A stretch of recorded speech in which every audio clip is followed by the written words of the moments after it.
ಹರೇ ಶ್ರೀನಿವಾಸ. ಹರೇ ಶ್ರೀನಿವಾಸ. ಎಲ್ಲರಿಗೂ ಗೋವಾ ಕನ್ನಡ ಯೂಟ್ಯೂಬ್ ಚಾನಲ್ಗೆ ಹಾರ್ದಿಕ ಸ್ವಾಗತವನ್ನು ಕೋರುತ್ತಾ, ನಾನಿಂದು ಹಿರಿಯ ಹರಿದಾಸಿನಿ, ನನ್ನ ಆತ್ಮೀಯರು ಕೂಡ. ನಾನು ತುಂಬ ಅವ್ರ ಬಗ್ಗೆ ಹೆಮ್ಮೆ. ನನಗೆ ಹರಿದಾಸ ಸಾಹಿತ್ಯವನ್ನು ನಿರಂತರವಾಗಿ ಬೆಳೆಸ್ಕೊಂಡು ಬಂದಿರತಕ್ಕಂಥ ಒಬ್ಬ ನನ್ನ ಆತ್ಮೀಯರು ಡಾಕ್ಟರ್ ಶಾಂತಾರ ಗೌತಮಾಚಾರ್ ಅಂತ ಹೇಳಿ, ಅವರ ಮನೆಯಲ್ಲಿ ನಾನು ಬೆಂಗಳೂರಿನಲ್ಲಿರ್ತಕ್ಕಂಥ ಚಿಕ್ಕಲಸಂದ್ರ ಅಲ್ವಾ, ಅಲ್ಲೇ ಅವ್ರ ಮನೆಗೆ ಬಂದಿದ್ದೆ. ಹಾಗೆ ಅವರನ್ನು ಒಂದಿಷ್ಟು, ಅವರು ನಿಜವಾಗ್ಲೂ ಪ್ರಚಾರ ಪ್ರಿಯರಲ್ಲ, ಆದರೂ ಕೂಡ ನನ್ನ ಒಂದು ಒತ್ತಾಯದ ಮೇರೆಗೆ ಇವತ್ತು ಒಪ್ಪಿಕೊಂಡಿದ್ದಾರೆ. ಅವರ ಒಂದು ಪರಿಚಯವನ್ನ, ಅವರ ಸಾಹಿತ್ಯದಲ್ಲಿ ಇರ್ತಕ್ಕಂಥ ಅವರ ಒಂದಿಷ್ಟು ಬರಹದ, ಪುಸ್ತಕದ, ಮುದ್ರಣದ ಹಲವಾರು ವಿಷಯಗಳನ್ನ ನಾನಿಂದು ನಿಮ್ಮ ಎದುರಿಗೆ ಇಡ್ತಾ ಇದ್ದೇನೆ. ಅಮ್ಮ ನಮಸ್ಕಾರ. ನಮಸ್ಕಾರ. ನಮ್ಮ ಗೋವಾ ಕನ್ನಡ ಯೂಟ್ಯೂಬ್ ಚಾನಲ್ಗೆ ನಿಮಗೆ ಅತ್ಯಂತ ಪ್ರೀತಿಯಿಂದ ಸ್ವಾಗತ ಕೊಡ್ತಾ ಇದ್ದೇನೆ.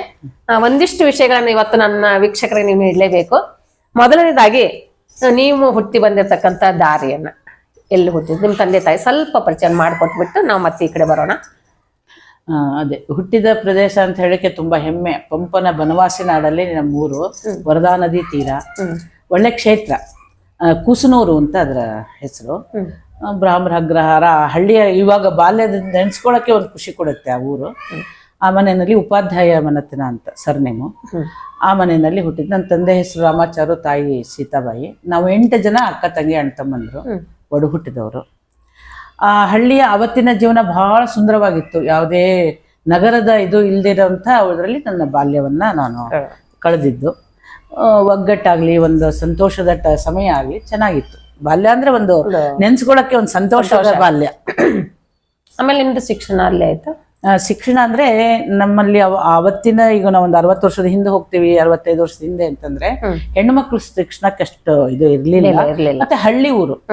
ಆಮೇಲೆ ಅದ್ರ ಜೊತೆಗೆ ನಮ್ಮ ತಂದೆ, ನಮ್ಮ ತಾಯಿ, ನಾವೆಲ್ಲರೂ ಉತ್ತರಾದಿ ಸಂಸ್ಥಾನದ ಜೊತೆಗಿದ್ವಿ. ಹಿಂಗಾಗಿ ನಮ್ಗೆ ಹಂಗ ಸರಿಯಾಗಿ 1ನೇ ಕ್ಲಾಸಿಂದ ಎಜುಕೇಶನ್ ಆಗೇ ಇರ್ಲಿಲ್ಲ. ಆಮೇಲೆ ಯಾವುದೋ ಒಂದು ಸ್ವಲ್ಪ ನಡೆದ ಆದ ಮೇಲೆ ಒಂದು 16-17ನೇ ವಯಸ್ಸಿಗೆ ನಾನು, ಆಗಿನ ಕಾಲಕ್ಕೆ ಮುಲ್ಕಿ ಪರೀಕ್ಷೆ ಅಂತ 7th ಎಕ್ಸ್ಟರ್ನಲ್ ನಮ್ಮ ಗುರುಗಳು ಕಟ್ಟಿಸಿ, ಅವ್ರ ಶ್ರಮ ಬಹಳ ನನಗೆ. ಅವ್ರನ್ನ ಸ್ಮರಣೆ ಮಾಡ್ಬೇಕು. ಕಾಳಗಿ ಮಾಸ್ತರು, ಕಾಳಗಿ ಗುರುಗಳು ಅಂತ. ಅವರು ಪೂರ್ತಿ ಐದಿಂದ ಹಿಡಿದು ಪೂರ್ತಿ ಮಾಡಿ ಒಂದು ಮುಲ್ಕಿ ಪರೀಕ್ಷೆ ಅಂತ ಮಾಡಿಸಿದ್ರು. ಅದಾದ್ಮೇಲೆ ಮತ್ತೆ ಸಾಕು ಹೆಣ್ಮಕ್ಳಿಗೆ ಓದು ಅನ್ನೋ ಒಂದು ಅಭಿಪ್ರಾಯ ಆಯ್ತು. ಮತ್ತೆ ಬ್ರೇಕ್ ಆಯ್ತು. ತಿರುಗಿ ಮತ್ತೆ ಬೆಂಗಳೂರಿಗೆ ನಮ್ಮ ಅಣ್ಣ ಎಲ್ಲ ಬಂದಾದ್ಮೇಲೆ ಹೈಸ್ಕೂಲ್ ಮಾಡಿ SLC ವರೆಗೂ ಆಯ್ತು. PUC ನಲ್ಲಿದ್ದಾಗ ಮತ್ತೆ ಮದುವೆ ಆಯ್ತು. PUC ನಲ್ಲಿ ಮತ್ತೆ ಮದುವೆ, ಇದು ಎಜುಕೇಶನ್ ನಿಂತೋಯ್ತು. ಅದಾದ್ಮೇಲೆ ನಂಗೆ ಓದಬೇಕು ಅನ್ನೋ ಛಲ ಬಹಳ ಇತ್ತು. ಒಂದು 35ನೇ ವಯಸ್ಸಿನಲ್ಲಿ ಮೈಸೂರು ಗಂಗೋತ್ರಿ ಇದರಲ್ಲಿ ಕನ್ನಡ MA ಮಾಡಿದೆ. ಅದಾದ್ಮೇಲೆ ಇತ್ತೀಚೆಗೆ 2017ನಲ್ಲಿ NIMS ಅಲ್ಲಿ PhD ಮಾಡಿದೆ. ದಾಸಾಹಿತ್ಯದಲ್ಲೇ. ದಾಸಾಹಿತ್ಯದಲ್ಲಿ ಪ್ರತಿಬಿಂಬ. ಯಾವ ವಿಷಯ ತಗೊಂಡಿದ್ದ? ದಾಸಾಹಿತ್ಯದಲ್ಲಿ ಬಿಂಬ ಪ್ರತಿಬಿಂಬ ಅಂತ. ನಮ್ಗ ಶ್ರೀಪಾದರಾಯರ ಸಂಸ್ಥಾನ ಇದು ನಮಗಾಗಿನೇ ಇದಾಯ್ತು ಅನ್ನೋಷ್ಟು ಮೊದ್ಲೇ ಬ್ಯಾಚ್ನವ್ರು ನಾವು ಮೊದ್ಲೇ ಬ್ಯಾಚ್ನವ್ರು. ಹಿಂಗಾಗಿ ಒಳ್ಳೆ ಅನುಕೂಲ. ಮತ್ತೆ ಆ ಸಾಹಿತ್ಯದಲ್ಲಿ ಇರುವ ಇದು ಗಟ್ಟಿತನ, ದಾಸಾಹಿತ್ಯ, ವ್ಯಾಸ ಸಾಹಿತ್ಯನೇ ದಾಸ ಸಾಹಿತ್ಯ, ಓದಕ್ಕೂ ತುಂಬಾ ಇದು ಇತ್ತು. ಹಿಂಗಾಗಿ ಅವಾಗ PhD ಮುಗಿತು. ನಿಮ್ಮ PhD ಮಾರ್ಗದರ್ಶಕರು ಯಾರು? ಅದು ಬಹಳ ಗುರುಗಳು ಗೋಕುಲ್ನಾಥ್ ಅಂತ. ಅವ್ರ ತಂದೆ ಫಸ್ಟ್ ಹರಿಕಥಾಮೃತ ಸಾರಕ್ಕೆ PhD ಬರೆದವರು, ಕೃಷ್ಣರಾವ್ ಅಂತ ಹೇಳಿ. ಇಲ್ಲಿ ಅವರು ಬೆಂಗಳೂರವ್ರೆ. ಬೆಂಗಳೂರವ್ರೆ, ರಾಜಾಜಿನಗರದಲ್ಲಿದ್ರು. ಇವ್ರು ನಮ್ಮ ಗೋಕುಲ್ನಾಥ್ ಮೊನ್ನೆವರೆಗೂ ಇದ್ರು. ಈಗ ಅವರು ಇಲ್ಲ ಅನ್ನೋದೇ ನಮ್ಗೊಂದು ಇದ್ದದ್ದು. ಪೂರ್ತಿ ಹರಿದಾಸ ಸಾಹಿತ್ಯದಲ್ಲಿ ಪಾಂಡಿತ್ಯ, ಹಿನ್ನೆಲೆ ಜೀವನನೂ ಹಾಗೆ, ಸಾಧನೆನೂ ಹಾಗೆ ಅವ್ರದ್ದು. ಬಹುಶಃ ಅವರಿಂದಾನೇ ನಂದು PhD ಅಂತ ಆಗಿದ್ಬೇಕಲ್ಲ. ಅಷ್ಟು ಒಳ್ಳೆ ಮಾರ್ಗದರ್ಶನ. ಎಳೆ ಮಕ್ಕಳಂಗೆ ಅದೊಂದು ತಿದ್ದಿ. ನಂತರ ನಿಮ್ಮ ಮನೆಯವರು ನಿಮ್ಗಿಷ್ಟು ಸಹಕಾರ ಇದ್ದಲ್ಲೇ ನೀವು ಬಹುಶಃ ಇಲ್ಲಿವರೆಗೂ ಇವೆಲ್ಲ PhD ಅನ್ಕೊಳ್ಳ, ಮದುವೆ ಆದ್ಮೇಲೆ ಇಷ್ಟೊಂದೆಲ್ಲ ಮಾಡ್ಬೇಕು ಅಂತಂದ್ರೆ ಸಂಪೂರ್ಣ ಸಹಕಾರ ಮನೆಯವ್ರದ್ದು ಇದೆ ಅನ್ಕೋತೇನೆ. ಖಂಡಿತ ಖಂಡಿತ. ಅವ್ರಿಗೆ ಎಜುಕೇಶನ್, ಅವ್ರ ಹೆಸರು BN ರಘೋತ್ತಮ್ ಅಂತ, ಬಿಳ್ಕೆರೆ ಮೈಸೂರು ಸಂಸ್ಥಾನದಲ್ಲಿ ಬೆಳೆದವರು ನಮ್ಮ ಮಾವ ಅವರೆಲ್ಲ. ಅವರ ಇದು ಎಲ್ಲ ಮುಮ್ಮಡಿ ಕೃಷ್ಣರಾಜ ಒಡೆಯರಿಂದ ನಮ್ಮ ಹಿನ್ನೆಲೆ ಇದೆ ಮೈಸೂರದು. ಆದರೆ ಅವರು ಎಲ್ಲ ಬಂದು ಬೆಂಗಳೂರೆಲ್ಲ ಇದು. ಮಾವನವ್ರ ಹೆಸರು ನರಸಿಂಹಯ್ಯನವರು ಅಂತ. ಅಲ್ಲಿ ಹುಟ್ಟಿದ ಮನೆಯಲ್ಲಿ 8 ಜನ ಆದ್ರೆ ಅಲ್ಲಿ 10 ಜನ ಅಣ್ಣ ತಮ್ಮಂದ್ರು. ನಾನು 3ನೇ ಸೊಸೆ. ನಮ್ಮ ಅತ್ತೆನೂ ಬಹಳ ಸಪೋರ್ಟ್ ಮಾಡ್ತಾ ಇದ್ರು. ನೀವ್ ಹೇಳ್ದಂಗೆ MA ಆದಾಗ ನನ್ನ ಮಕ್ಳು 3 ಜನ ಸಣ್ಣವರು. ಅವ್ರನ್ನ ಇಟ್ಕೊಂಡು ನನ್ನ ಮೈಸೂರಿಗೆ ಕಳ್ಸಿಕೊಡ್ತಿದ್ರು. ನಮ್ಮ ಮನೆಯವ್ರ ಸಪೋರ್ಟ್ ಇಲ್ಲದ್ರೆ ನಾವ್ ಏನೂ ಮಾಡ್ಲಾರು. ಇದಕ್ಕೆ ಮದುವೆನಲ್ಲಿ PUC ನಿಂತ ತಕ್ಷಣ ಹೇಳಿದ್ರು, ನೀ ಯಾವಾಗ ಬೇಕಾದ್ರೂ ಮುಂದೋದು ಅಂತ. ಅವ್ರ ಸಪೋರ್ಟ್ ಸಂಪೂರ್ಣವಾಗಿದೆ ಇವತ್ತಿನವರೆಗೂ ಅಷ್ಟೇ. ಇಷ್ಟೊಂದು ಸಾಹಿತ್ಯ ಇದು ಏನೇ ಮಾಡಿದ್ರು ಮತ್ತೆ ನಮಗೂ ಒಂದು ಹಿನ್ನೆಲೆ ಇರೋದ್ರಿಂದ ನಮ್ ಲಿಮಿಟೇಷನ್ ನಾವು ಮಾಡ್ತೀವಿ. ನಮ್ಮ ಮನೆಯನ್ನ ಮೊದ್ಲು ಮನೆಗೆದ್ದು ಮಾರ್ಗಿದೆ, ನಮ್ಮ ಮನೆ ನೋಡ್ಕೊಂಡೆ ನಾವು ಮಾಡೋದು. ಆಮೇಲೆ ಅವ್ರು ನಮ್ಮ ಮನೆಯವ್ರು ಜನಗಳ ಬಳಕೆ ಅವ್ರದೇ ಆದ ಒಂದು ಜ್ಯೋತಿಷ ಇದು ಅವ್ರಿಗೂ ಪ್ರಾಬಲ್ಯ ಇದೆ. ಹಿಂಗಾಗಿ ಇವಾಗ್ಲೂ ಇಲ್ಲಿ ಮಾಡ್ತಾರೆ. ಹೌದು, ಇವಾಗ ಅವರು ನನ್ ಮದ್ವೆ ಆದಾಗ ಇದೇ ಸಂದರ್ಭದಲ್ಲೇ ಹೇಳ್ಬೇಕು, ಮದ್ವೆ ಆದಾಗ ನನ್ಗೆ ಬೇರೆ ಸ್ವಲ್ಪ ವಯಸ್ಸಿನ ಇದು ಬೆಂಗಳೂರೆಲ್ಲ ನೋಡಿದಾಗ ಆಚಾರವಂತರು ಬೇಡ, ಕ್ರಾಪ್ ಬಿಟ್ಟಿರೋರು ಬೇಕು, ಕೆಲಸದಲ್ಲಿ ಇರೋರು ಬೇಕು, ಹೀಗೆಲ್ಲ ಕೆಲವೊಂದು ಆಸೆಗಳು ಇತ್ತು. ಆಮೇಲೆ ಪಾಪ ನಮ್ಮ ತಂದೆ ತಾಯಿ ಕಷ್ಟನೇ ಆಯ್ತು, ಯಾಕಂದ್ರೆ ನಮ್ಮ ಅಕ್ಕ ಅವ್ರದೆಲ್ಲ ಬಾಲ್ಯ ವಿವಾಹ ಆಗಿತ್ತು, ಹಳ್ಳಿ ಕಡೆದೆಲ್ಲ ಸಲೀಸಾಗಿತ್ತು. ಅಂತೂ ನೋಡಿ ಮದುವೆ ಮಾಡಿಕೊಟ್ರು. ನಂದೆಲ್ಲ ನಾನು ಅನ್ಕೊಂಡಂಗೆ ಆಗಿದೆ ಅನ್ಕೊಂಡಿದ್ದೆ. ಬಟ್ ಜೀವನದಲ್ಲಿ ಮತ್ತೆ ಯೂ ಟರ್ನ್ ಬಂದ್ವಿ ನಾವು. ಅವರು ಫೋರ್ಮೆನ್ ಆಗಿದ್ರು, ಇಂಜಿನಿಯರ್, ನಮ್ದು ಮೆಸನಿಸ್ಟು, ಒಳ್ಳೆ ಕೆಲಸದಲ್ಲಿದ್ರು. ಅದೆಲ್ಲ ಆಗಿ ಮತ್ತೆ ವಾಪಸ್ ನಾವು ಇದಕ್ಕೆ ಬರೋ ಹಾಗಾಯ್ತು. ಅದು ಒಂದು ಏನು ಅಂತಂದ್ರೆ ನನ್ ಕನಸಿನಲ್ಲೂ ಕಾಣಲಿಲ್ಲ, ಬಟ್ ಭಗವಂತನ ಇಚ್ಛೆ ಏನಿದೆ ಅದೇ ನಡೆಯುತ್ತೆ ಅನ್ನೋದಕ್ಕೆ ನಾವು ಸ್ವೀಕಾರ ಮಾಡಬೇಕು.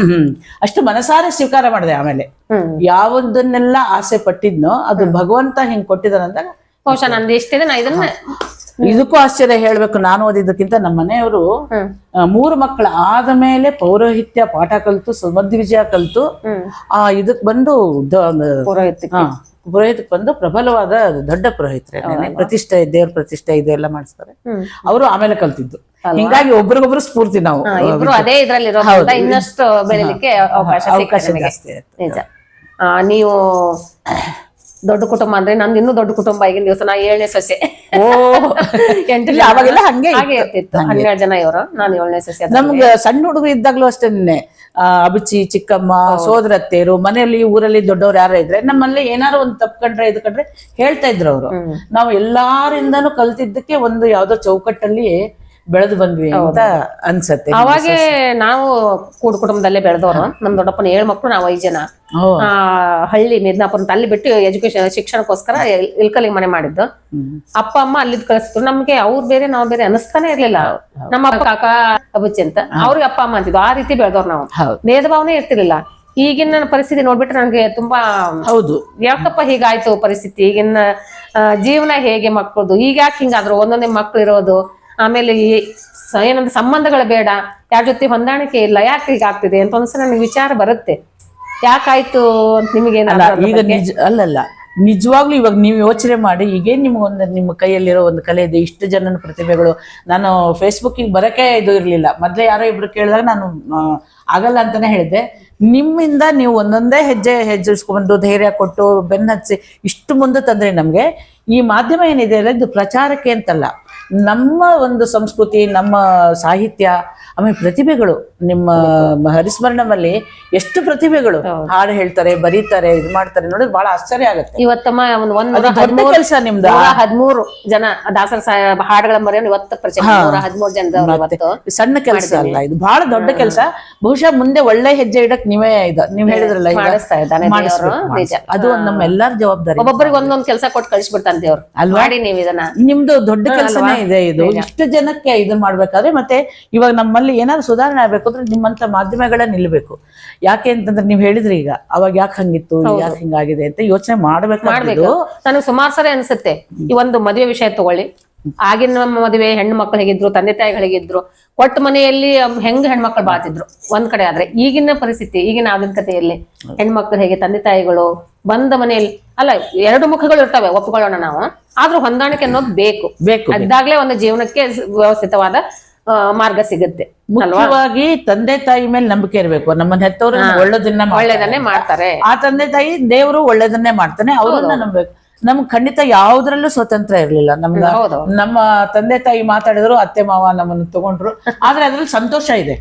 ನಾವು ಹಿರಿಯರ್ ಮಾತು ನಡ್ಸ್ಕೊಂಡ್ ಬಂದ್ವಿ, ಅವ್ರು ಹೇಳ್ದಂಗ್ ನಡ್ಸಿದ್ವಿ, ಗೌರವನ ಕೊಟ್ವಿ ಅಂತ ಅನ್ನೋದು ಇದು ಇದೆ. ನಮಗ್ ನಾವೇ ಮಾಡ್ಕೋತೀವಿ ಅನ್ನೋ ಭಾವನೆ ಇರ್ಲಿಲ್ಲ. ಅದು ಬರ್ಬೇಕು ತಂದೆ ತಾಯಿಗೆ. ಯಾವಾಗ ತಂದೆ ತಾಯಿ ಬಗ್ಗೆ ಗೌರವ ಇರ್ತದೆ, ಅವ್ರ ಮಾತನ್ನ ನಂಬಿಕೆ ಇರ್ಬೇಕು. ನಮ್ಮ ತಂದೆ ತಾಯಿ ಅಂತವ್ರು ನಿಜವಾಗ್ಲೂ ಜೀವನದಲ್ಲಿ ಮುಂದೆ ಹೋಗ್ತಾರೆ. ಯಾವಾಗ ತಂದೆ ತಾಯಿಗಳಿಗೆ ಬೆಲೆ ಕೊಡೋದಿಲ್ಲ, ಆ ಮನುಷ್ಯ ಮೇಲೆ ಕೇರ್ಲಿಕ್ಕೆ ಸಾಧ್ಯನೇ ಇಲ್ಲ. ಅದನ್ನ ಸುಮಾರು ಸರಿ ನೋಡಿದ್ದೀನಿ, ನಿದರ್ಶನಗಳು ಇವೆ. ಅದು ಆಗ್ಬಾರ್ದು. ಎಲ್ಲರೂ ಒಂದು ಸುಖದ ನೆಮ್ಮದಿ ಜೀವನ ಇಂದ ಸಂಸಾರ ನಡಿಬೇಕು ಅನ್ನೋ ಒಂದು ಬಹಳಷ್ಟು ಆಸೆ ಇದೆ ನನಗೆ. ದೇವರನ್ನ ನಿಜವಾಗ್ಲೂ ಈಗ ನೀವು ಕೆಲಸ ಮಾಡಿ ಅಂತ ನನ್ನ ಪ್ರಾರ್ಥನೆ. ಅದೇ ಮುಂದಿನ ದಿನಗಳಲ್ಲಿ ನಿಜವಾಗ್ಲೂ ನೀವು ಹೇಳಿದಂತದನ್ನ ಮಾಡುವ ಒಂದು ಆಸೆ ಇದೆ ನನಗೂ. ಮಾಡೋಣ. ಈಗ ನಾನು ಬರ್ತಾ ಇರೋದು ಇನ್ನು ನಿಮ್ಮ ಆರಾಧ್ಯ ದೈವ ಯಳವನಕಟ್ಟಿ ಗಿರಿಯಮ್ಮನ ಬಗ್ಗೆ ನಿಮಗೆ ಸಾಕಷ್ಟು ಇದೆ. ಅವ್ರ ಬಗ್ಗೆ ಸಾಕಷ್ಟು ಪುಸ್ತಕಗಳನ್ನು ಬರೆದಿದ್ದೀರಾ. ನಾನು ಮೊನ್ನೆ ಅಷ್ಟೇ ರಾಣೆಬೆನ್ನೂರಿಗೆ ಹೋಗಿ ಅವರ ಜನ್ಮಸ್ಥಳಕ್ಕೂ ಹೋಗಿ ಬಂದೆ, ಅವ್ರ ಮನೆ ಇದಕ್ಕೆ. ವೀಣಾ ಅವರು ಸಿರಹಟ್ಟಿ ಅವರು ಕೂಡ ನಾನು ಭೇಟಿಯಾದೆ. ಅಲ್ಲಿ ಅವರಿಂದ ಒಂದಿಷ್ಟು ಮಾಹಿತಿ ಪಡೆದುಕೊಳ್ಳೋಣ ಅಂದ್ರೆ ಅಕಸ್ಮಾತಾಗಿ ಆಗ್ಲಿಲ್ಲ, ಸಮಯ ಕೂಡಿ ಬರ್ಲಿಲ್ಲ ನನಗೆ. ಆ ಎಲ್ಲ ಮಾಹಿತಿ ನಿಮ್ಮಿಂದ ಪಡೆದುಕೊಳ್ಬೇಕು ಅಂತ ಅನ್ಕೊಂಡಿದ್ದೀನಿ. ಯಾಕಂದ್ರೆ ನೀವು ಸುಮಾರು ಅವರ ಆರಾಧಕರು, ಸಾಕಷ್ಟು ಹೋಗ್ತೀರಾ, ಅಲ್ಲಿಂದ ಅವ್ರ ಬಗ್ಗೆನೇ ಸಾಕಷ್ಟು ಪುಸ್ತಕಗಳನ್ನು ಬರ್ದಿದ್ದೀರಾ. ಸಂಪೂರ್ಣವಾಗಿ ಅದ್ರ ಮಾಹಿತಿಯನ್ನು ನನಗೆ ಕೊಡ್ಬೇಕು. ಮೊದಲನೇದಾಗಿ ನೀವು ಒಂದು ಇದು ಗಿರಿಯಮ್ಮನ ಬಗ್ಗೆ ನಿಮಗೆ ಯಾಕೆ ಒಲವು ಮೂಡ್ತು, ಯಾವಾಗ ಮೂಡ್ತು? ಅಲ್ಲ, ಅದು ನಿಜ. ಬಹಳ ಇದನ್ನ ಯೋಗ ಅಂತಾರೆ. ನಾನು ದಿನ ಯೋಚನೆ ಮಾಡ್ತಾ ಇರ್ತೀನಿ. ಈಗ ನನ್ನ ಬಗ್ಗೆ ನಾನು ಹೇಳೋದಕ್ಕಿಂತ ಈ ಒಂದು ಹಿರಿಯರು, ಸಾಧಕರು, ಭಕ್ತಿ ಅವ್ರನ್ನ ಗಿರಿಯಮ್ಮನವ್ರನ್ನ ದಕ್ಷಿಣ ಭಾರತದ ಮೀರಾ ಅಂತ ಹೇಳ್ತಾರೆ. ಭಕ್ತಿ ಇದರಲ್ಲಿ ಅವ್ರಿಗೆ ಇದನ್ನ ಹೇಳ್ತಾರೆ. ಆ ರಾಣೆಬೆನ್ನೂರಿಗೂ ನಮ್ಮೂರಿಗೂ ಸಂಪರ್ಕ ಇತ್ತು. ಚಿಕ್ಕ ವಯಸ್ಸಿಂದ ಬರ್ತಾ ಇದ್ವಿ, ನಮ್ಗೆ ಇದು ಇತ್ತು. ಆದರೂ ಅದು ಸಮಯ ಬರ್ಬೇಕೋ ಏನೋ. ರಾಣೆಬೆನ್ನೂರಲ್ಲಿ 1 ವರ್ಷ ಇದ್ದಾಗ್ಲೂ ನಮ್ ಬೀದಿಯಿಂದ 2ನೇ ಬೀದಿನೇ ಜನ್ಮ ಸ್ಥಳ.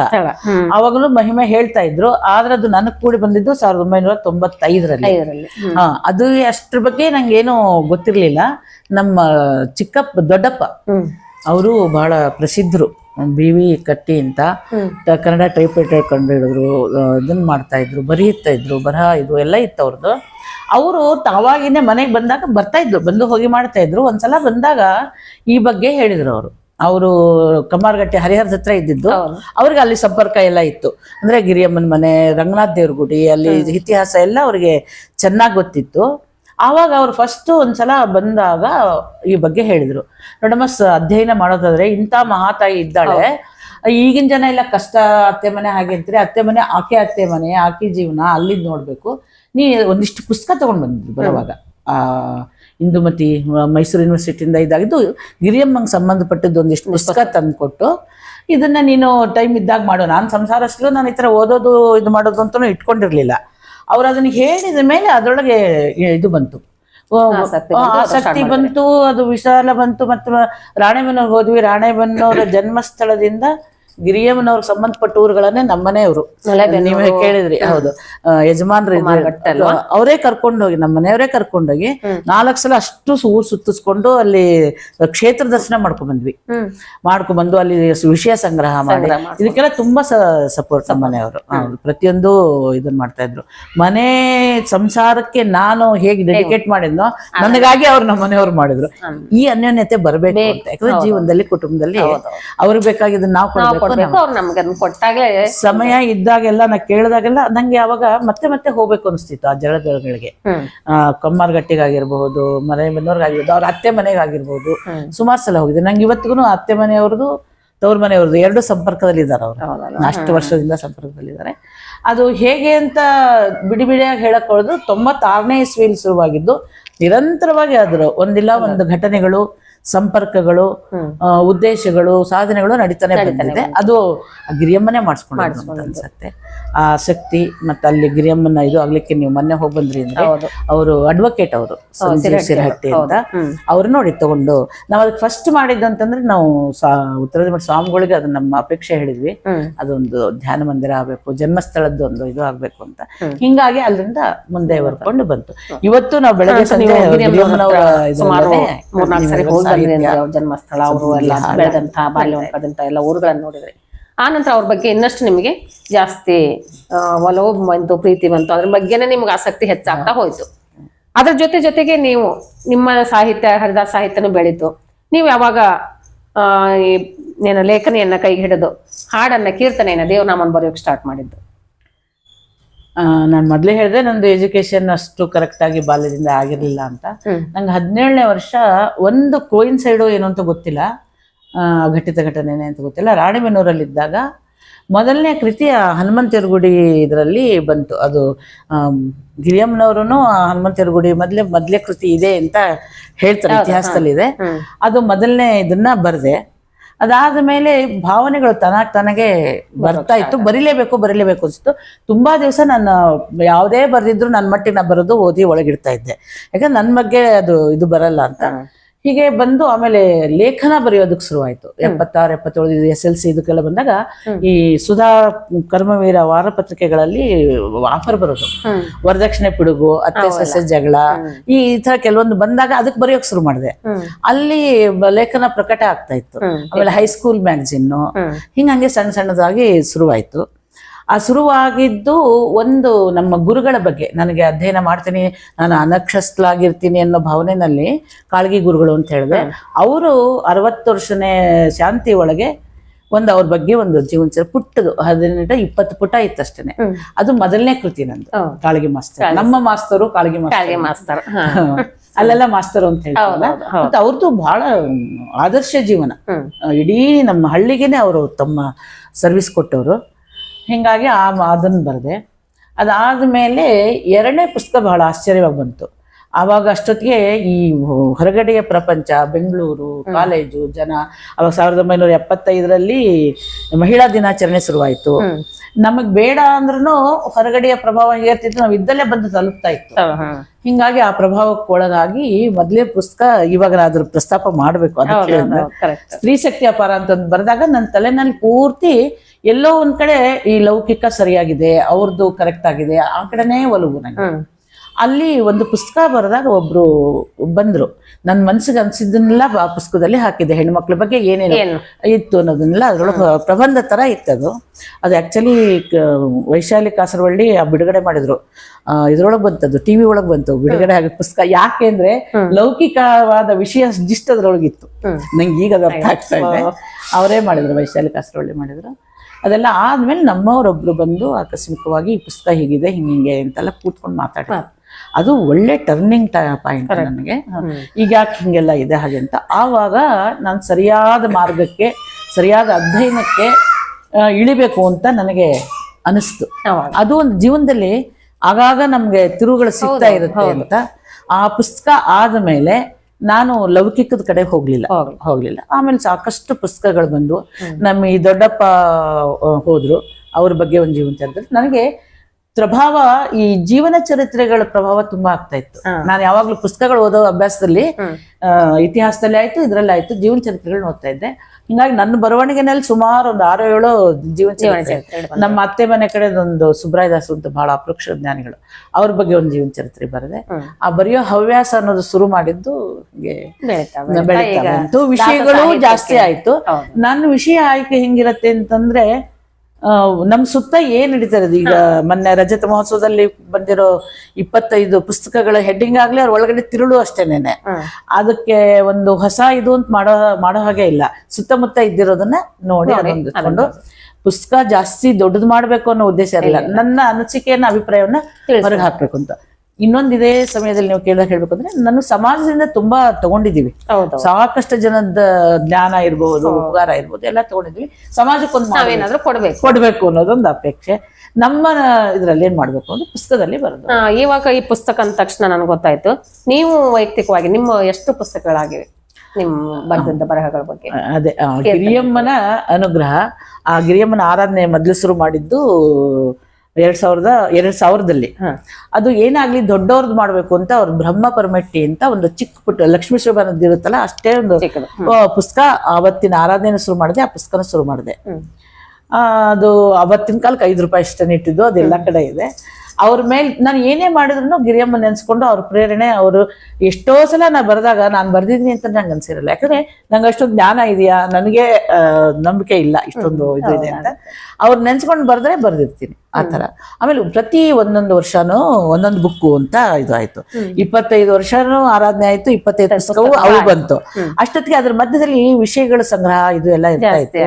ಮತ್ತೆ ತತ್ವವಾದಕ್ಕೆ ಇದಕ್ಕೆ ಎಲ್ಲ ಆಧ್ಯಾತ್ಮಿಕ ಇದಕ್ಕೂ ಬರಿತಾ ಇದ್ದೆ, ಲೇಖನ ಬರಿತಾ ಇದ್ದೆ. ಆಮೇಲೆ ಒಂದು ಯೋಚನೆ ಬಂತು, ತುಂಬಾ ವಿಷಯಗಳಿವೆ, ಅದನ್ನ ಹೇಳ್ಬೇಕು, ಇದನ್ನ ಹೇಳ್ಬೇಕು, ಅದನ್ನ ಹೇಳ್ಬೇಕು ಅಂತ ಹೇಳಿ.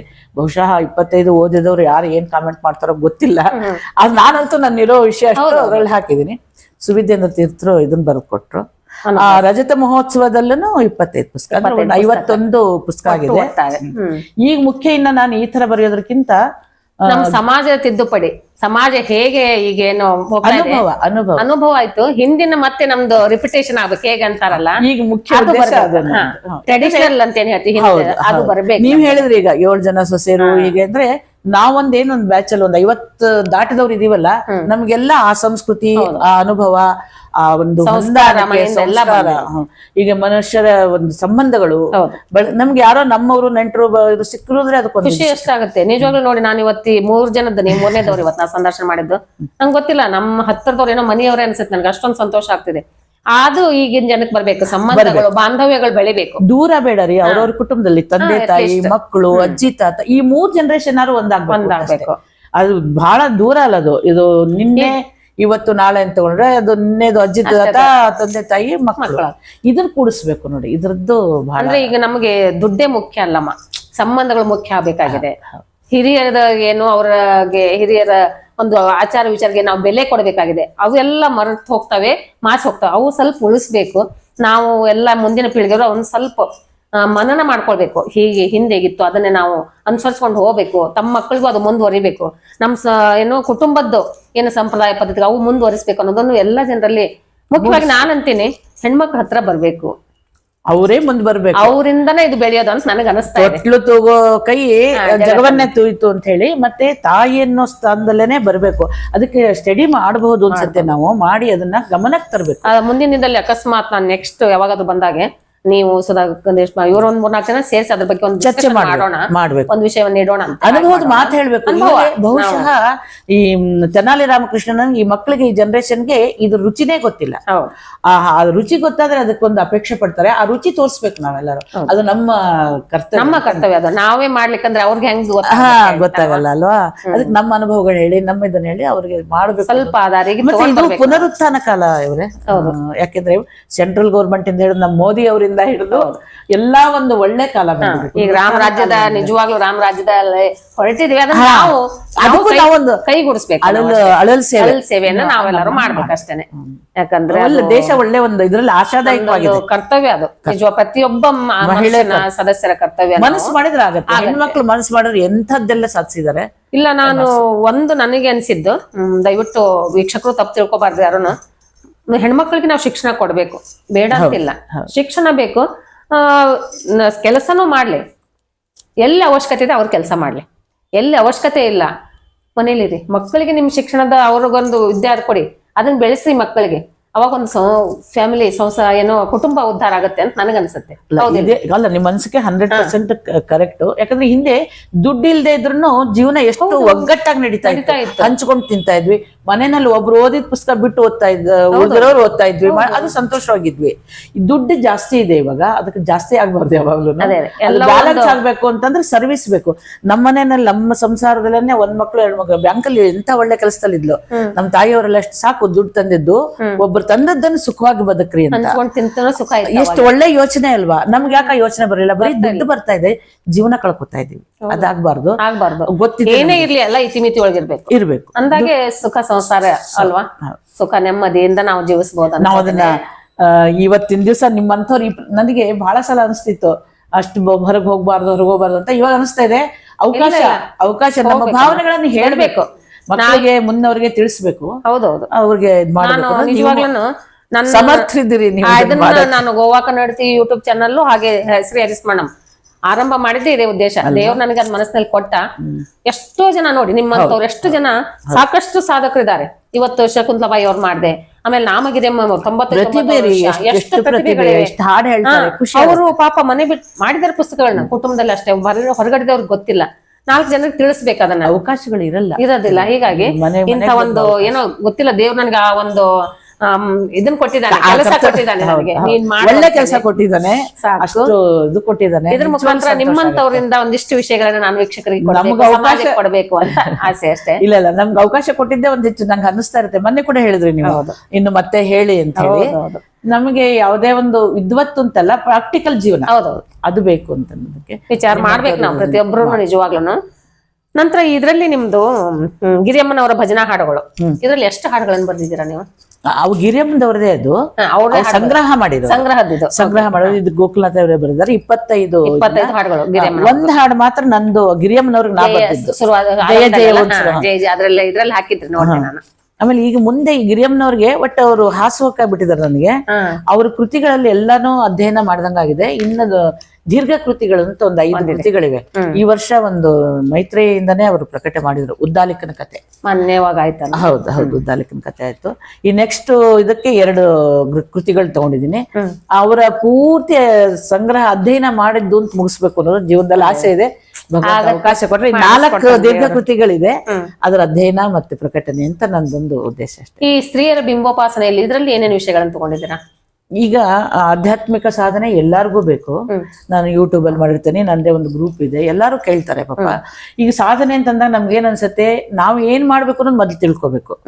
ಅದು ತಿಳ್ಕೊಂಡಾಗ ಅದನ್ನ ಮಾಡ್ತಾ ಹೋಗ್ಬಹುದು. ನಮ್ಗೀಗ ಕೆಲವೊಂದು ಸಂದರ್ಭದಲ್ಲಿ ಏನಾಗುತ್ತೆ, ನೀವು ವೇದ ಓದ್ಬಾರ್ದು, ನೀವು ಇದನ್ನ ಮಾಡ್ಬಾರ್ದು, ಹಂಗ್ ಮಾಡ್ಬಾರ್ದು ಅಂತ ಹೇಳಿದಾಗ ಅದ್ರ ಕಡೆ ಗಮನ ಜಾಸ್ತಿ ಹೋಗುತ್ತೆ. ಅದ್ರ ಬದಲು ನಾವು ಏನ್ ಮಾಡ್ಬೇಕು ಅಂತ ಹೇಳ್ತಾ ಹೋಗ್ಬೇಕು ಅನ್ನೋದು ನನ್ನ ತಲೆಯಲ್ಲಿ ಬಂತು. ಅದರಲ್ಲಿ ಇದು ಏನಿಲ್ಲ, ನಾವು ಮಾಡುವ ಎಲ್ಲಾ ಕೆಲಸಗಳಲ್ಲೂ ಭಗವಂತನ ಪೂಜೆ ಅಂತಾನೆ ಮಾಡ್ಬೇಕು. ಮನೇಲಿ ಅಡಿಗೆ ಮಾಡಿದ್ರೆ ಪೂಜೆ ಅಂತ ಮಾಡ್ಬೇಕು, ಯಾತ್ರೆ ತೀರ್ಥ ಮಾಡಿದ್ರೆ ಮಾಡ್ಬೇಕು, ಮಕ್ಕಳ ಸೇವೆ ಮಾಡಿದ್ರೆ, ನೀವು ಕೆಲ್ಸಕ್ಕೆ ಹೋಗಿ ಲೌಕಿಕದಲ್ಲಿ ಕೆಲಸ ಮಾಡ್ಕೊಂಡ್ ಬರ್ತೀರಾ, ಅಲ್ಲೂ ಇವರು ಹೇಳಿದ್ರು ಕಾಯಕವೇ ಕೈಲಾಸ ಅಂತ ಹೇಳಿ. ಆ ಎಲ್ಲಾ ಕೆಲಸನೂ ಸಮರ್ಪಣೆ ಮಾಡ್ಬೇಕು. ಇದ್ರಲ್ಲಿ ಏನಿಲ್ಲ, ಮಾಡೋ ನಿತ್ಯ ಪೂಜೆಗಳು, ಗೆಜ್ಜೆ ವಸ್ತ್ರ, ಅಡಿಗೆ, ಊಟ ಎಲ್ಲವನ್ನೂ ಭಗವಂತನ ಸೇವೆ ಅಂತ ಸ್ತ್ರೀಯರು ಮಾಡ್ಬೋದು. ಅಂದ್ರೆ ಸ್ತ್ರೀಯರ ಪಾಲಿಗೆ ಬಂದಿರೋ ಕೆಲಸಗಳನ್ನೆಲ್ಲ ಅದನ್ನ ಉಪಾಸನೆ ಅಂತ ಮಾಡಿ ಭಗವಂತಗ ಸಮರ್ಪಣೆ ಮಾಡಿದ್ರೆ ಅದು ಒಂದು ಸಾಧನೆ ಅಂತ ಅನ್ನೋದನ್ನ ಇವರು ಪ್ರತಿಯೊಂದು ನಮ್ಮ ಶ್ರೀ ಹರಿಸ್ಮರಣ ನನ್ನ ಗುಂಪಲ್ಲಿ ಆರಂಭದಿಂದ ಇರ್ತಕ್ಕಂತ ಒಬ್ಬ ಹಿರಿಯ ಸದಸ್ಯರು ನನಗೆ ಬೆಂಬಲವಾಗಿ ನಿಂತವ್ರು ಇವರು. ಆಮೇಲೆ ನಾನು ಈ ಗುಂಪನ್ನು ತೆಗಿಬೇಕಾದ ಕಾರಣಕರ್ತರು ಸುಮಾರು ಜನ ಇದ್ದಾರೆ, ಅದರಲ್ಲಿ ಇವರು ಒಬ್ಬರು ಕೂಡ ನನಗೆ. ಅವಾಗ ಪ್ರತಿಯೊಂದು ಅವರ ಆರಂಭದ ಒಂದು ಸೌಮ್ಯಕ್ತ ಕ್ಷೇತ್ರಗಳ ಬಗ್ಗೆ ಹೇಳಿದ್ರಲ್ವಾ ನೀವು, 9 ಕ್ಷೇತ್ರಗಳ ಬಗ್ಗೆ ವಾರ ಒಂದೊಂದು ಶುಕ್ರವಾರ ಸ್ವಾಮಿ ಕೊಡ್ತಾ ಇದ್ರು. ಅದರಲ್ಲಿ ಆರಂಭದಲ್ಲಿ ಪ್ರತಿ ಅವ್ರದ್ದು ತಲ್ಲಣಿಸದೆ ಸಿರಿ ವಲ್ಲಭನಲ್ಲಿ ಮನ ನಿಲ್ಲಿಸಿ ನಡೆಯುವರಿ ಎಲ್ಲ ಜಯ ಅಂತ ಹೇಳ್ತಾ ಇದ್ರು. ನಿಜವಾಗ್ಲೂ ಆ ಮಾತು ನನ್ ಪ್ರತಿ ದಿವಸ ನೆನಪಾಗುತ್ತೆ. ನಂದು ಘೋಷಣಾ ವಾಕ್ಯ ಅದು. ಎಲ್ಲಿ ಇವತ್ತು ಪೆನ್ ಹಿಡ್ಕೊಂಡ್ರೆ ಮೊದ್ಲು ಆ ವಾಕ್ಯ ಬರೆದ್ಬಿಟ್ಟೆ ಮುಂದೆ ಬರೆಯೋದು. ಅಂದ್ರೆ ನಮ್ಗೆ ತಲ್ಲಣ ಆಗಿತ್ತು, ಜೀವನದಲ್ಲಿ ಅನುಭವ ಬಂತು, ಇರ್ಲಿ. ಆದ್ರೆ ಆ ತಲ್ಲಣಸೆ ಭಗವಂತನ ಪಾದ ಸೇರಿದ್ದಕ್ಕೆ ನಾವು ಅನ್ಕೊಂಡದಕ್ಕಿಂತ ಹೆಚ್ಚು ಒಂದು ಏಳ್ಗೆ ಎಲ್ಲ ಮಕ್ಕಳು ಎಲ್ಲಾನು ಬಂತು. ಅದರಿಂದ ಅದು ಇವ್ರದ್ದು ಮೊನ್ನೆ ನಾಮಗಿರಿಮ್ಮ ಹೇಳಿದ್ರು, ಪ್ರಸನ್ನ ತೀರ್ಥ ಹಾಡಿನ ಒಂದು ಸಾಲದು. ಹೌದಾ? ಆ ಹಾಡಿನ ಸಾಹಿತ್ಯ ದಾಸಾಹಿತ್ಯದಾಗ ಮುಳುಗೋಗ್ಬಿಟ್ಟಿತ್ತು. ಅದನ್ನೊಂದು ತೆಗೆದು ಅದನ್ನ ಮನಸ್ಸು ಎಲ್ಲರೂ ಅಷ್ಟೇ ಆ ಕಾರ್ಯ ಮಾಡ್ಬೇಕಾದ್ರೆ ಅದು ಬಹಳ ಅನುಕೂಲಕವಾದ ಪ್ರೋತ್ಸಾಹಕವಾದ. ನಿಜವಾಗ್ಲೂ ಆ ಸಾಲ ನಾನು ಮೊನ್ನೆ ನಾನು ವಾರ್ಷಿಕೋತ್ಸವದಲ್ಲಿ ಅದನ್ನ ಬಳಸ್ಕೊಂಡೆ. ನಾನು ನಿಜವಾಗ್ಲೂ ಅದ್ ನನಗೆ ತುಂಬಾ ಮನಸ್ಸಿಗೆ. ದಾಸಾಹಿತ್ಯದ ಎಲ್ಲರಿಗೂ ಅಧಿಕಾರ ಇದೆ ಅದಕ್ಕೆ. ಆಮೇಲೆ ಇನ್ನೊಂದು ನಾನು ಹೇಳಬೇಕು, ಇವರು ರಜತ ಮಹೋತ್ಸವದಲ್ಲಿ 25 ಪುಸ್ತಕಗಳನ್ನ ಅವರು ಅರ್ಪಿಸಿದ್ರು. ಅದರಲ್ಲಿ ಒಂದೊಂದು ನಾನು ಹೇಳ್ಬಿಡ್ತೇನೆ, ಅವ್ರಿಗೆ ಬೇಡ ಅಂದಿದ್ರು, ಆದ್ರೆ ನನಗೆ ಆಸೆ ಹೇಳ್ಬೇಕು ಅಂತ. ಮೊನ್ನೆ ಅವರು 25 ಗಿರಿಯಮ್ಮನವರ 25ನೇ ಆರಾಧನೆಯ ಒಂದು ಪ್ರಯುಕ್ತವಾಗಿ 25 ಕಿರುಹೊತ್ತಿಗೆಗಳನ್ನ ಮುದ್ರಣ ಮಾಡಿ ಸಮಾಜಕ್ಕೆ ನೀಡಿದ್ರು. ಅದರಲ್ಲಿ ಒಂದನೇದು ಪ್ರಥಮ ಪೂಜಿತ ಅಂತಕ್ಕಂಥದ್ದು, 2 ಗುರುಸ್ಮರಣೆ, 3 ವಾಮಾಚಾರ ಸತ್ಯ ಅಸತ್ಯ, 4ನೇದು ಎಚ್ಚರ ಎಚ್ಚರ ಎಚ್ಚರ. ಬಹುಶಃ ಒಂದೊಂದ್ಸರಿ ಒಂದು ಪುಸ್ತಕದ ಬಗ್ಗೆ ನಿಮ್ಗೆ ವಿಚಾರ ಮಾಡ್ತೇನೆ, ಯಾಕಂದ್ರೆ ಎಲ್ಲವೂ ಒಂದೊಂದು ವಿಷಯ ತಗೊಂಡಿರ್ತೇನೆ. ಇದಕ್ಕೆ ನಾನು ಇವಾಗ ಹೇಳಿದ್ದ ಉದ್ದೇಶನ ಎಲ್ಲ ಈ ವಾಮಾಚಾರದಿಂದ ಎಷ್ಟು ಮನುಷ್ಯನಲ್ಲಿ ಕುಟುಂಬದಲ್ಲಿ ಆ ಮಾತಿನಲ್ಲಿ ಬಂದ್ರೂ ಎಷ್ಟು ಅಲ್ಲೋಲ ಕಲ್ಲೋಲ ಆಗುತ್ತೆ, ಅದು ಇದೆ. ಆದ್ರೆ ಅದ್ರ ಬಗ್ಗೆ ಹೇಗೆ ಹೆದರಬಾರ್ದು, ಹೇಗೆ ದೇವ್ರ ಕಾಲಿಗೆ ಬೀಳ್ಬೇಕು, ನಾವು ಮತ್ತೆ ಹೋಗಿ ಅಲ್ಲಿಗೆ ವಾಯುದೇವರು ನರಸಿಂಹದೇವರು ಅದಕ್ಕೋಸ್ಕರ ನಂಗೆ ಅನ್ಸಿದ್ದನ್ನ ಬರ್ಬೋದು ವಾಮಾಚಾರ. ಆಮೇಲೆ 5ನೇದು ಜೀವ ಸಂಕುಲ ಅಂತ ತಗೊಂಡಿದ್ದಾರೆ. 6 ಮನದಾಳದಲ್ಲಿ ನಿಂತಿರುವ ಮಹನೀಯರು. 7ನೇದು ರಜತ ಸಂಭ್ರಮ, ಬಹುಶಃ ಅದನ್ನ ನಾನು ನೋಡಿದೆ ಆ ಪುಸ್ತಕ. 8ನೇದು ಕುಮಾರಿ ವ್ರತಕಥಾ. ಇದರಲ್ಲಿ ಬಹುಶಃ ಕುಮಾರಿಯರು ಮಾಡ್ಬೇಕಾದ ಮೌನ ಗೌರಿ ವ್ರತ ಅಂತ 5ನೇ ವರ್ಷಕ್ಕೆ ಶುರು ಮಾಡೋದು. ನಾವೆಲ್ಲ ಮಾಡಿದ್ವಿ, ನನ್ನ ಮಕ್ಕಳು ಈ ವರ್ಷದಿಂದ ನನ್ನ ಮೊಮ್ಮಗಳಿಗೂ ಮಾಡಿಸ್ತಾ ಇದ್ದೀನಿ. ಆ ವಯಸ್ಸಿನಲ್ಲೇ ಮಕ್ಕಳಿಗೆ ಪೂಜೆ ದೇವರು ಅನ್ನೋ ಭಕ್ತಿ ಬಂದ್ಬಿಡ್ಬೇಕು 5ನೇ ವಯಸ್ಸಿನಲ್ಲಿ. ಅದರಲ್ಲಿ ಇದೆ. 9ನೇದು ಪುರಾಣೋಕ್ತ ವಟ ಸಾವಿತ್ರಿ ಕಥೆ. ಅದು ಅಂತೂ ಸುಮಾರು ವಟ ಸಾವಿತ್ರಿ ಕಥೆ ಗೊತ್ತಿದೆ, ಅದನ್ನ ಇವರು ಇದರಲ್ಲಿ ತಗೊಂಡಿದ್ದಾರೆ. 10ನೇದು ಕೃಷ್ಣ ಕೊರವಂಜಿ. ಇದ್ರಲ್ಲಿ ಬರುತ್ತಲ್ಲ, ವೆಂಕಟೇಶ್ ಪಾರಿಜಾತ ಬರುತ್ತೆ. ಮತ್ತೆ ಇವರು ವಾದರಾಜರು ಬರೆದಿದ್ದಾರೆ ನಾರದ ಕೊರವಂಜಿ ಅಂತ. ಶಾಸ್ತ್ರ ಸಾಹಿತ್ಯದಲ್ಲಿ ಕೊರವಂಜಿ ಬಗ್ಗೆಗಳು ಇದೆ. ಇದಕ್ಕೆ ನಂಗೆ ಸ್ಫೂರ್ತಿ ಅಂತಂದ್ರೆ ಗಿರಿಯಮ್ಮನವರು ಬರೆದಿರೋ ದೀರ್ಘ ಕೃತಿ ಸಿಕ್ಕಿಲ್ಲ. ಅದು ಅಪೂರ್ವ ಕೃತಿ ಅಂತ ಅಲ್ಲಿ ಹಾಕಿದ್ರು. ಅದನ್ನ ಅವರ ಇದರಲ್ಲಿ ಮಾಡ್ಲಿಕ್ಕೆ ಸಾಧ್ಯ ಇಲ್ಲ. ಬಟ್ ಸ್ಫೂರ್ತಿ ಅವ್ರದ್ದು ಏನು ಹೊಳವು ಇರಬಹುದು ಅನ್ನೋ ಒಂದು ಇದ್ರಲ್ಲಿ ಮಾಡಿದ್ರು ಕೃಷ್ಣ ಕೊರವಂಜಿ. ಆಮೇಲೆ 11ನೇದು ಹರಿಭಕ್ತಿಯ ಕಥೆ, ಹರಿಕಥೆ ಕೊಟ್ಟಿದ್ದಾರೆ. 12 ಜಾನಪದ ಸಾಹಿತ್ಯ ಹಾಗೂ ಹರಿದಾಸ ಸಾಹಿತ್ಯ. 13ನೇ ಪುಸ್ತಕ ಚಿಮ್ಮಿ ಹರಿದ ಭಾವನೆಗಳು. 14 ಗರ್ಭಿಣಿಯರ ಸಾಂಪ್ರದಾಯಿಕ ಆಚರಣೆ. ಇದು ಮುಖ್ಯವಾಗಿ ಸಂಸ್ಕಾರ ಬೇಕಾಗತ್ತೆ. 15ನೇ ಪುಸ್ತಕ 25 ವರ್ತಮಾನದ ಹರಿದಾಸಿಯರು. ಹರಿದಾಸಿಯರನ್ನ ಇದರಲ್ಲಿ ತಗೊಂಡಿದ್ದೀರ ಬಹುಶಃ. 16 ಅನುಭವಾಮೃತ ಗಾದೆ ಮಾತು 25 ಸ್ತರಗಳಲ್ಲಿ. ಇದು ತುಂಬಾ ಮುಖ್ಯವಾದ ಕಳೆದು ಹೋಗಂತ ವಿಷಯ. ಎಷ್ಟು ನಮ್ಗೆಲ್ಲ ತಿಳಿ ಹೇಳ್ತಾ ಇರೋದಿದ್ರೆ ಗಾದಿ ಮಾತಾನೆ ಹೇಳ್ತಾ ಇದ್ರು. 17ನೇ ಪುಸ್ತಕ ದೇವರು ಸದಾ ನಮ್ಮೊಡನಿದ್ದಾನೆ. ನಿಜವಾಗ್ಲೂ ಇದು ಮಕ್ಕಳಿಗೆ ನೋಡಿ, ನೀವು ಮುಂದೆ ಮಾಡೋದಾದ್ರೆ ಮಕ್ಕಳಿಗೆ ನಮ್ಮ ಇದನ್ನ ಇಟ್ಕೊಂಡೇನೆ ಅವ್ರಿಗೆ ಉದಾಹರಣೆ ಕೊಟ್ಟು ಮಾಡಬೇಕು. 18ನೇ ಪುಸ್ತಕ ವಿಧಿ ನಿಷೇಧ, ಯಾವ್ದು ಮಾಡ್ಬೇಕು ಯಾವ್ದು ಮಾಡಬಾರ್ದು ಅದನ್ನ ತಗೊಂಡಿದ್ದಾರೆ ಪುಸ್ತಕದಲ್ಲಿ. 19ನೇದು ರಂಗೋಲಿಯಿಂದ ರಂಗನೊಲುಮೆ, ಇದನ್ನು ಕೂಡ ಮುಖ್ಯ ನಮ್ಗೆ. ಬೆಳಿಗ್ಗೆ ಎದ್ದ ತಕ್ಷಣ ನಾವು ಬಾಗಿಲಿಗೆ ರಂಗೋಲಿಯನ್ನು ಹಾಕ್ಲೇಬೇಕು ಅಂಗಳದಲ್ಲಿ. ಆ ನಂತರ